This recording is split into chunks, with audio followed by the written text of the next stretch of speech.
And I said, I need my whole city to rally around some issue that deals with education. I didn't know what it was. I emailed Ralph, also known as Pat Riley. And I emailed him, and he said, I know what you should talk about. I'm like, I didn't even ask you what should I talk. I'm just like, I just tell him I got a state of the city coming up. He said, you should talk about how important it is for all children to be able to read by the time they end 3rd grade. I was like, dang, that is a good point. So I emailed him back and said, you know what, that's actually what I was thinking about. I didn't want to give him credit on the spot. So at that point, I go to my city in January, the state of the city, and we talk about the economy and the challenge and the jobs and all those things that we know are out there. And I said, I need you folks to do something that we've never done before. Rally around one issue. And everybody kind of perked up. And I said to them, let me set the context for Sacramento. In Sacramento, you will not have a great city without great schools, and everybody claps. And I said, however, we don't have great schools right now in Sacramento. And Sacramento is not a whole lot different than most cities around the country. It's easy for me to talk about my city because that's where I'm from. But when you think about public education from a national standpoint, we're not competing globally. We all know that. We're losing out to all these other countries. We're not even in a position that we're preparing young kids to fulfill the jobs that will be available. So what we're going to have to do is outsource and bring other kids to fill. That's what we're dealing with as a country. That's tragic. But let's take it to the local level. So I tell my community, I said, I want you to know in Sacramento, only 37% of kids in 3rd grade are reading at grade level. In my community, you can hear the gasp in the community. I said, what that actually means is 63% of the kids aren't on grade level. Sacramento is the capital of California, with all due respect to Denver. It is the capital of a much larger state than Colorado. As California goes, the rest of the country goes. And we educate in California 1 out of 8 children in this country. And if we're the capital and only 37% of our kids are reading at grade level, that's frightening. Because that means the state won't progress. And if the state's not progressing, the country's not going to progress. That's the challenges. So I tell my community, 37%, the gas.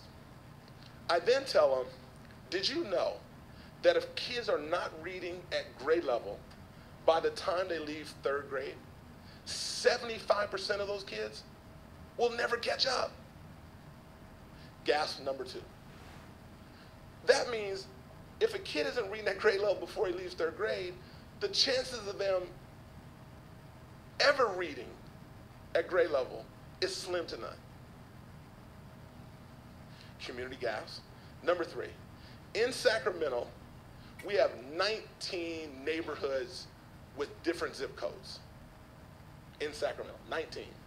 We don't have one neighborhood where 70% of the kids are reading at grade level. Not one. Gas number 3. Because people in the audience were thinking, well, that's not my neighborhood. Like, my community and my neighborhood, like, we all good. On a side note, do you guys need me to translate the Roach joke that he made? Because I know only a part of y'all got it. And then some of y'all just laughed to be courteous. If we got time, we're clear. You have to, like, the 3 mayors, well, anyway, all right. So we don't have a neighborhood in Sacramento that's 70% of kids, that 2/3 of our kids are reading grade level. That another gasp came, because that was like, what do you mean? Our kids in our neighborhoods? Nope, not at all. Furthermore, gas number 4, to my community, did you not know that if a kid doesn't read at grade level by the time they leave 3rd grade, 80%, 74%, technically speaking, will never catch up? There's a direct correlation between kids who can read and kids who graduate, and kids who can't read and kids who don't graduate. My community, that's the 4th gap.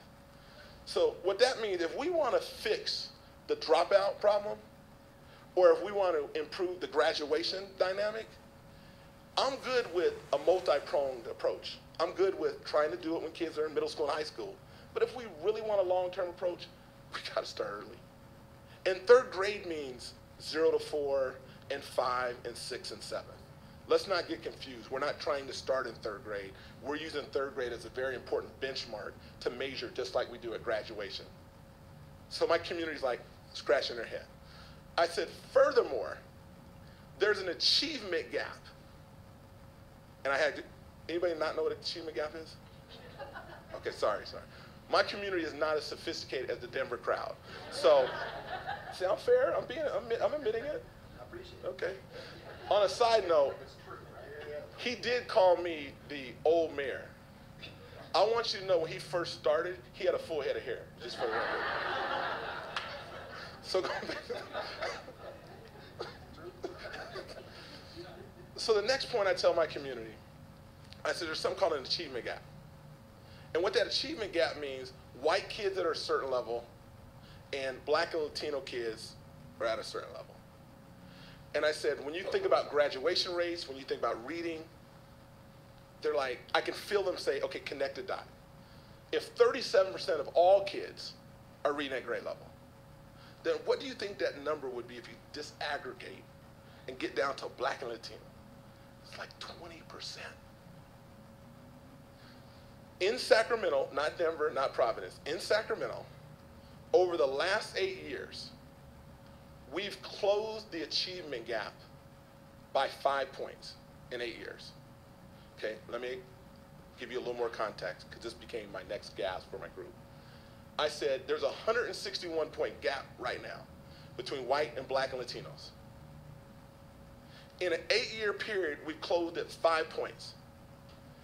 At this rate, it will take us 258 years to close the achievement gap in Sacramento. And you wonder why we all feel a sense of urgency. You wonder why we all say we're not making any excuses. You can't point fingers. We just need to fix this darn thing. And the last thing I said to my community, in the last gasp, correlation between third grade reading. We have a prison in Sacramento, outside Sacramento, called Folsom Prison. A direct correlation between those kids who can read and who can't read and those who end up incarcerated. If you go to Folsom Prison and if you assess the inmates, the illiteracy rate is the exact same illiteracy rate as we have in third grade. Exact. And there are 3 states, they won't admit it, that are building prisons based on third grade reading scores. This is real. That's the heavy part of the conversation. Here's the light and inspirational part.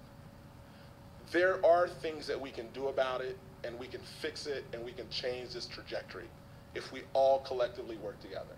And it starts one neighborhood, one community, one school, one student, one teacher at a time. And then this network, what it has masterfully done is figure out a way, how do we share with each other the things that have worked, the things that have not worked. We're very competitive, very competitive. So I told my community, I said, look, I want us to be the first city in this country where all of our kids, by the time they leave third grade, can read at grade level. And I got a standing ovation. I wasn't done, so they had to sit back down because I had to tell them what they needed to do to help make it happen. Like, you don't just clap and then roll. So we had to. So we're all really competitive. And if my goal is to have Sacramento be first city that achieves this goal, I don't mind losing to one of them or somebody else, because this is one game. It's okay to lose if somebody else is doing it before we get there. We're very, very competitive. In fact, Ralph, the next conference next year, I'm hoping that Sacramento would be considered, because I'd love to host these people in Sacramento. So I'm just getting it out there. And then, Mayor, it's the third year. You got year 3. Year 3. Doing a speaking order. So we lay this goal out, and when I tell our communities this, I say, if that's our goal, we're going to need everybody. We need local solutions.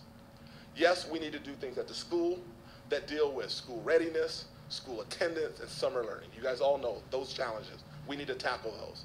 Then we need our communities The after-school space, the things that go on in our community, Boys and Girls Club, YMCA, Big Brothers, Big Sisters, United Way, any of the after-school, we need you folks to start partnering together. They've never convened amongst themselves and figured out how they could focus in one cohesive way. And you're thinking, like, why not? Because mayors or somebody have never convened them. So that's what part our job is. We have this bully pulpit, we have the conference table, we have the ability to convene people. We're going to do that in our respective cities. So we get people there. And then you think about these policies, right? And philanthropy. We know that we have to advocate for policies that put children first. I'm down with adults getting paid and doing well, but not at the expense of our children.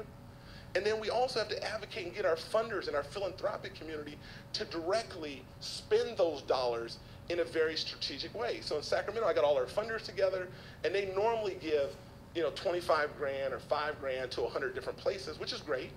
I said, this time, can we lump and pool our dollars together, and all of us collectively have this shared vision and goal and spend more money? And they all said, absolutely. So in Sacramento, we have everybody on the same page. And it's happening everywhere else around the country as well that is actively doing this program. And let me tell you why, and then I'll bring up our next mayor. Number one, third grade reading is not controversial. Number two, it is very tangible.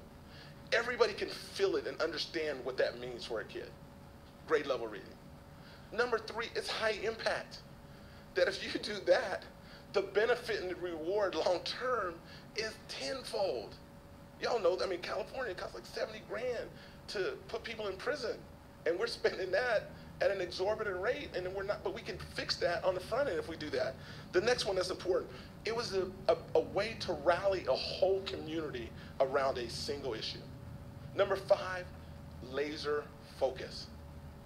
Number six, you can measure it. You can actually measure it. And this is where Ralph would probably say the reason why he chose third grade.